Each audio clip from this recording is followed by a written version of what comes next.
Well, excuse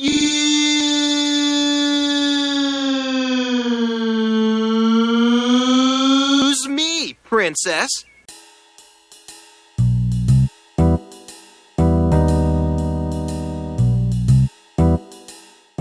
Gee, it sure is boring around here. Oh. Zelda, you got any ideas of what we could be doing right now?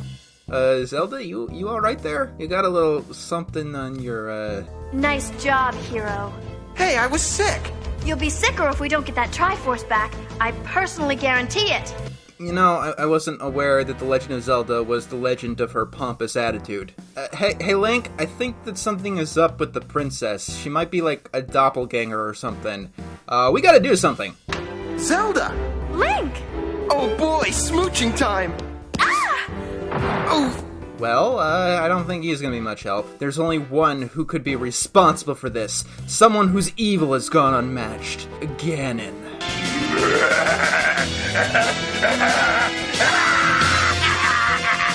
Oh, no, he's fucked too. Who could have done something so horrible to the world of Hyrule? They must have been some kind of dicks. Or deeks. I don't know if I've mentioned this, but I'm like a massive fan of the Legend of Zelda series. It is my favorite video game franchise. While I'm not into every single entry in the franchise, the series has had a massive impact on my life. Majora's Mask is my favorite, with its dark and foreboding tone, and how it gives these beautiful details to even the smallest characters and moments. A Link to the Past is just fun to play, even to this day. The original still gets me with its sense of adventure and exploration, and Zelda 2 isn't allowed in my house. So, I've known for quite some time that there was a Legend of Zelda cartoon. Sort of. It was actually a weekly segment on the Super Mario Bros. Super Show. You know, the one with the Mario Bros. Rap. With the Mario Brothers and plumbing's a game, we're not like the others who get all the fame.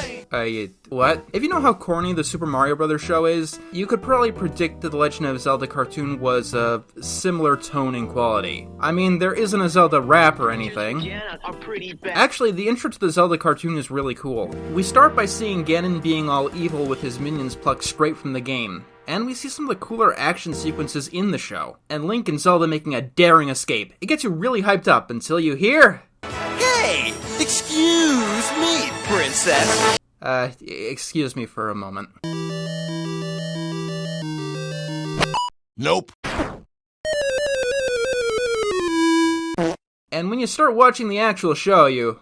Excuse me, princess! The Zelda cartoon is not good, like, at all. I mean, I knew it wasn't good straight from the start.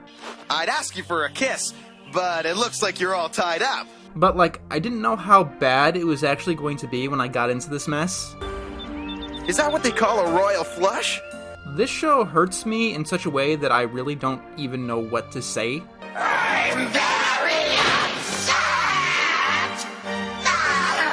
Okay, yeah, that'll do it. Buckle up. Put some soup in a bottle, because it's going to be a long review. Now, the Zelda series was always one of Nintendo's most prestigious series, playing Player 2 only to the Super Mario Bros. Series and later Pokemon. And even back in the day, it did take itself more seriously than most video game series. Mario Bros. Was always meant to be just a fun romp through a fantasy world. Meanwhile, the Legend of Zelda series was, well, a legend. The games always had these super detailed manuals. You know, when games actually made manuals, we had these artistic renditions of Link facing the monsters and trials within, Keys, Moldworms, and the most dangerous foe of all, complying with FCC regulations. So, why do I bring this up? Right, get out of here, I'm taking a bath! I know. You look cute. What? What? When people do talk about this series, they tend to bring up that the show came out in 1989, and it only had 2 games to work with. And as established, the second one doesn't count. So it's not going to be as deep and intricate as, like, Twilight Princess or Ocarina of Time. So I think I need to stab those arguments in their ugly, glowing eye. It wasn't really a joke to say that the second game doesn't count here. Both the show and the game came out in 1989 here in the United States. And while the show does have a couple of references to that game within the series, I'm going to assume that they really only had access to the first game and its instruction manual, which is why they keep calling rupees rubies, because that's what they were called in the first game's instruction manual, yellow rubies. Rubies can't be yellow! And a blue ruby is literally called a sapphire! Even with that benefit of the doubt, the show has a lot of other inaccuracies that would fill up any other bad adaptation. This is the Triforce of Wisdom, Link. No, it isn't. Like, I know I'm not the biggest Zelda expert in the world or anything, but I'm pretty sure that the Triforce is gold. Like, it's always been gold. It's been referred to as the power of gold. It's on the fucking title screen! Also, the Triforce talks in the series. When one's in need of sage advice, one must seek out the one who's wise. Not me, though. The Triforce of Wisdom, who is the literal embodiment of the value of wisdom. You must unwisely leave me behind and go seek out someone who is wise. I believe they, live in the mountains or something. Some of the inaccuracies are really minor, to the point you'd have to be, obsessed or something. In the show, Link is right-handed, except for this one random shot right here. Right hand, left hand, right hand. Left, right, left, right, left, right, left, right, left, left, right. Some things in the Zelda series do change, and the games usually don't have much of a continuity between each other. One game is on the ocean, and one game is in the sky, and one game is in the pits of hell. But some things are consistent. For one, Link has always been left-handed, even in the original game. Yes, except the Wii port of Twilight Princess. Yes, I know, calm down, that one doesn't count at this point. The first game didn't have many characters to work with. It had Link, it had Zelda, and it had Ganon. However, in the instruction booklet, there was also an Impa, who would start getting in-game appearances later on. So here's a question. Why is she entirely absent from the show? The castle does have staff. There's this janitor guy, and then there's Sprite the Fairy. What is this? Ugly People Day? I don't like Sprite the Fairy. Oh yeah, by the way, this episode is great. Link is turned into a frog thing, and the only way that he can be saved is to kiss a princess. And he's more focused in getting transformed back into a human than he is in saving Zelda. And Sprite knows that the only way to get Link to be turned back into a human is with the princess's kiss. And she only reveals, at the end of the episode that she is a princess. When she could have done that for, half the episode. Also, Sprite has a crush on Link, which I don't even want to think about. And I get it. If you're not into the Zelda series, a lot of this stuff can seem petty. Even if you are into the Zelda series, a lot of this stuff is easy mistakes that you might not even notice. However, there is one mistake that can make a diehard Zelda fan cringe almost as much as saying Ocarina of Time is overrated. So, this is Aquamentus from the video game. He is a standard green dragon with a horn and he shoots fireballs. We even get to see the three-headed version Gleeok in the show. Here is Aquamentus in the cartoon. It's an underwater horse. A brown underwater horse with Pegasus wings. Why the fuck is the unicorn horn the only thing accurate about Aquamentus? I get it. I know that his name is Aquamentus, but how do you screw this up this badly? Goomba isn't a crab! It's a fucking spider! He's always been a spider! He doesn't have claws like what you're required to have as a crab! Oh, okay, I guess I'm wrong. He is a crab. Does Goomba look anything like a crab? Just so I know I'm not going apeshit for no reason, what does the manual say about Aquamentus? It's a type of dragon that some call a unicorn. Okay. It emits mean beams. Oh no! Not the mean beams! We're all gonna die! Link, get the fuck out of there! That thing has mean beams! Also, Tektites look like this, apparently. Sometimes the show forgets that it's supposed to be a fantasy world, and it gets to be, super fucking baffling, more than it probably should. At one point, we see a statue of Cupid, and I'm, sitting there, watching the show, wondering where the hell the Roman Empire fits into the Zelda timeline. Sometime after the Oracle games, I think. But the biggest what the fuck moment is when Link finds a ring in episode 7 and says that he always wanted one for Christmas. And I'm sitting there for 5 minutes straight, just trying to process what he just said. A force field ring. Just what I always wanted for Christmas. Christmas, huh? So, Link, who's the Hylian Christ? It's Groose, isn't it?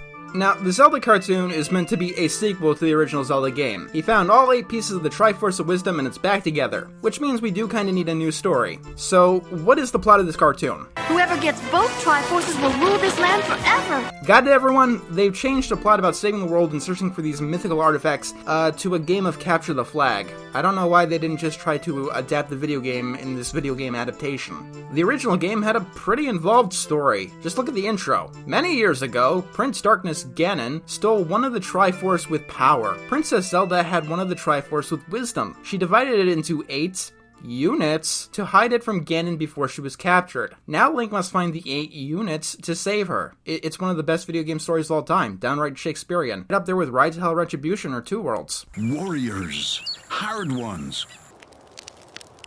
Ah!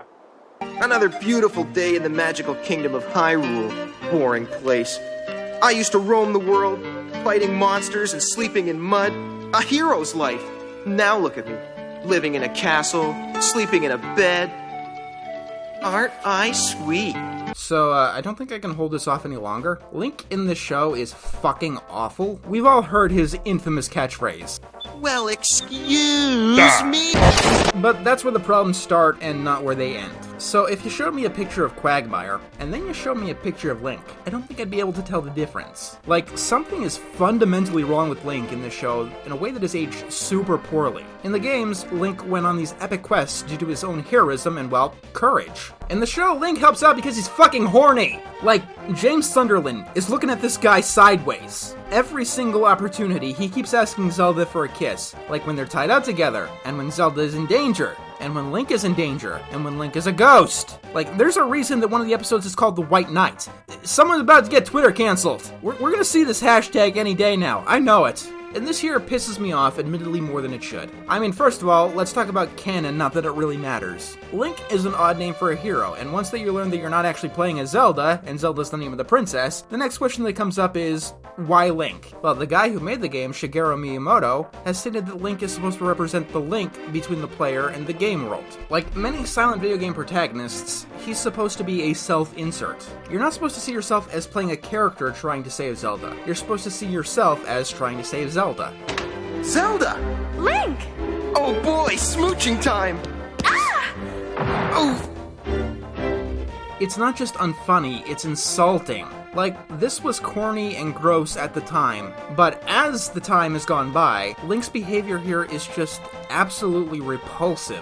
Like, you guys know that I'm not, like, a member of the PC police or anything like that, but Link, especially early on in the series, just makes me uncomfortable. Like, what would Zelda's father, the fucking king of this country, say if he knew what Link was trying to do?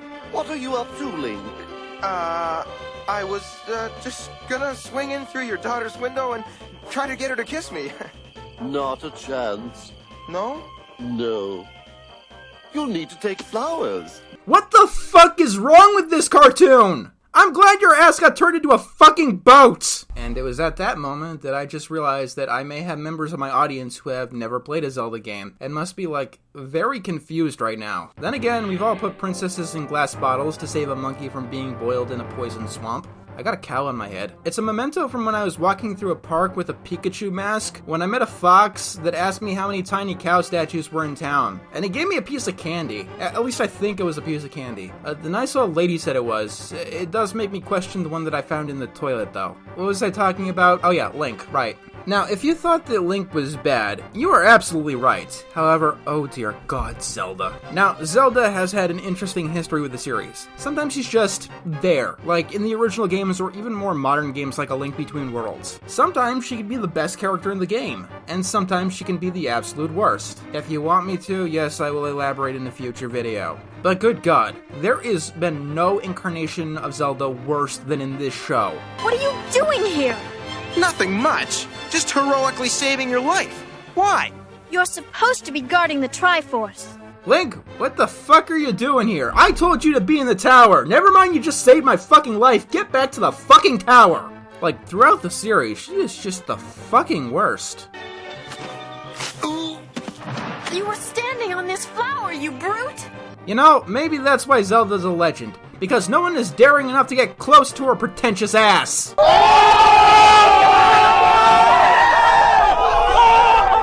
This castle needs to be scrubbed from top to bottom, and you're going to help. Okay, run this by me again. You're Zelda, the princess of an entire country. You are rich.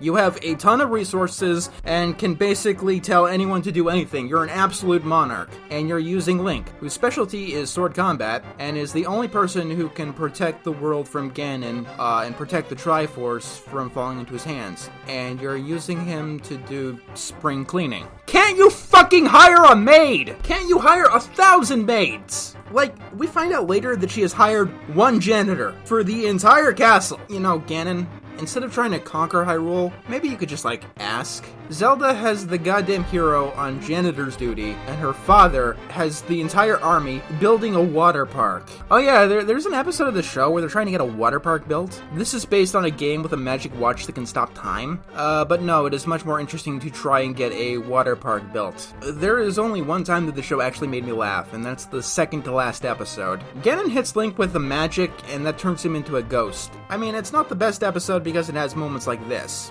You swing that sword like a girl! And you swing the sword like a bitch, hero.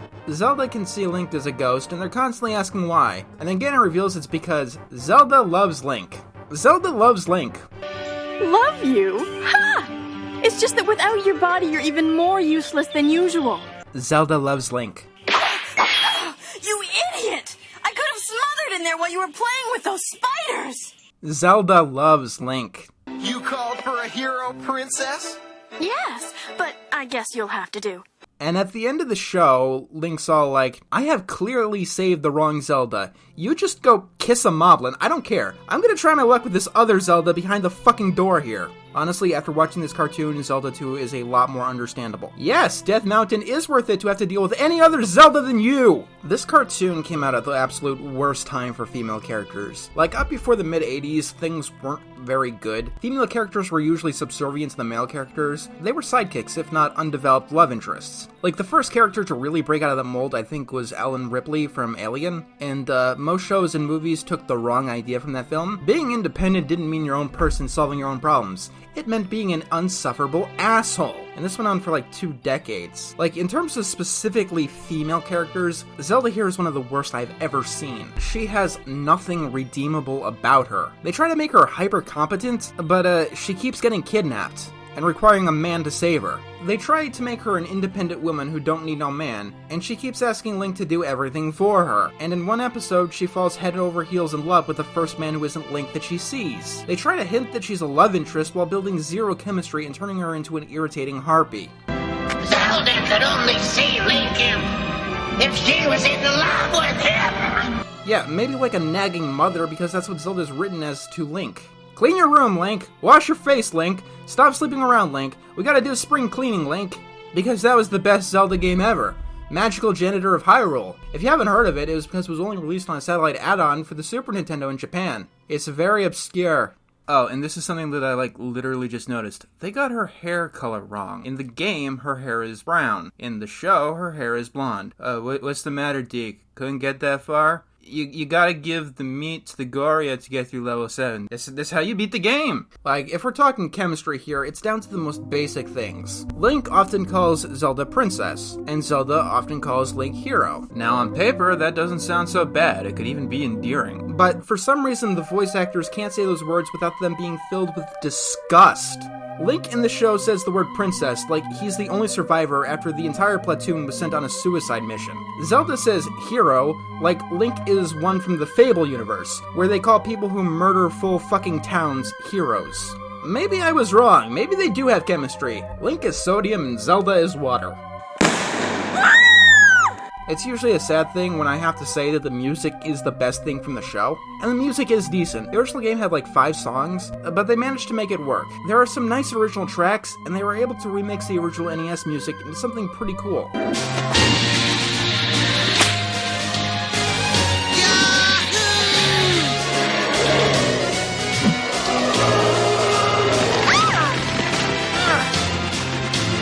If I'm not mistaken, these were the first remixes of these songs ever. It must have been pretty cool to hear them back in the day. On the other hand, there's the sound effects. They are pulled directly from the game. This isn't much of a problem, except there weren't very many sound effects. So they use the Rupee Collection sound for everything, and it gets old really fast.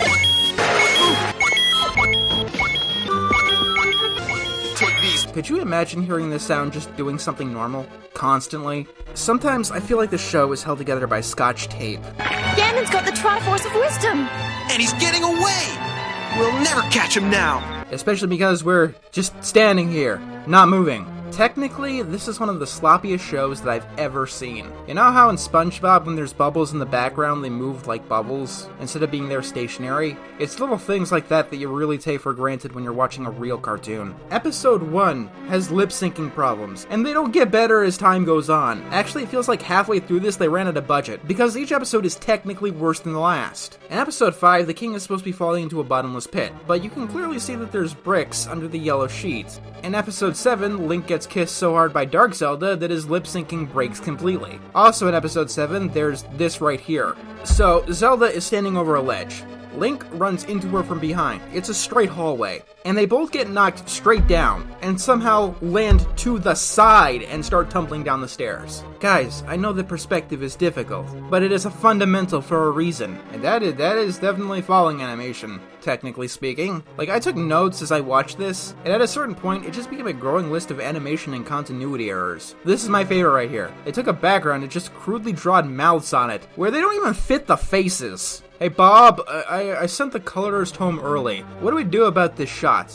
Just leave it. No one will notice. I noticed, you deeks! This show came out in the 80s, which is usually lumped into the dark age of animation. And a lot of the show's problems do come from that. There were more limited budgets and shows had rules.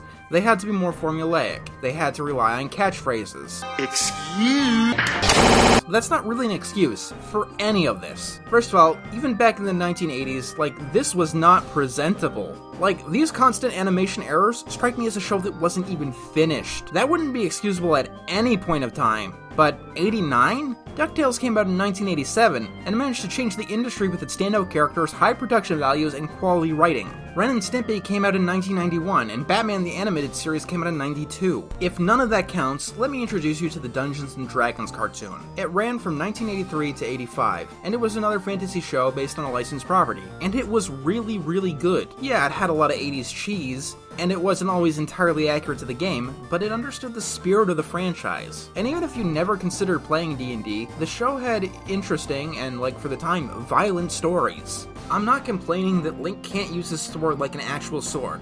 Neither could He-Man. But the He-Man cartoon doesn't make you feel stupid for playing with He-Man toys. Seriously, this Link couldn't find his way to level 2. Meanwhile, and I can't believe that I'm saying this with a straight face, but the My Little Pony cartoon was a more engaging fantasy experience than the Legend of Zelda cartoon. We had a fucking episode about spring cleaning and another episode about the king trying to make a water park. And I repeat, there were only 13 of these. While some of the episodes have interesting concepts, none of them really invoke the spirit of the Zelda games.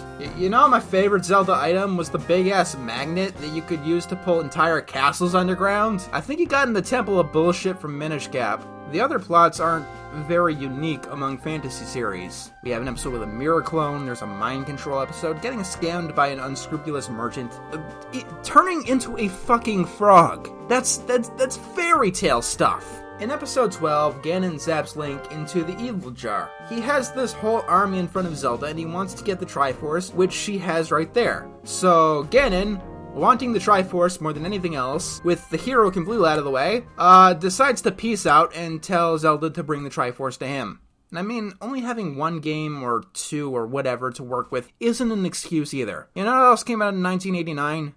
The first Zelda manga. Only in Japan at the time, but it has been translated by fans since. It's filled with far more action and actual production values, although it is a little Dragon Ball in style. The last thing I don't like about this show is that it looks surprisingly influential. I mean, some things are okay, like Link's horse named Katrina here. That looks surprisingly like Epona, which he would get about a decade later. And this is the first time that Link used bees, which would actually become a mainstay item, for some reason. That's not exactly what I'm talking about. Whenever you've heard a comedian try to be funny about the Zelda series, crack any joke about it at all, what do you hear? Link is a horn dog. A stupid, arrogant horn dog. Like virtually every comedy bit I've ever heard about this series on the internet or beyond has that one punchline. Link is a stupid, arrogant horn dog. Link is the Link from the cartoon. And yeah, I get you could have any interpretation of the character that you want, and it would be just as valid. But where every interpretation is possible, why are you flat out stealing the one that was awkward and uncomfortable from the start and has only gotten worse since? Even within the series, Link has been the straightforward hero in the original games, much more serious in Ocarina and Twilight, a bit clumsy in Wind Waker, and so on. There's tons of different things that you could do with him. Me personally, I make him say that Link Between Worlds is the most overrated video game of all time and is a pale imitation of its predecessor, so he he gets beat up and not me. Speaking of the 80s, there's something else out there that needs my attention. We'll be doing it soon. First, a break though. I'm so hungry I could eat an Octorok.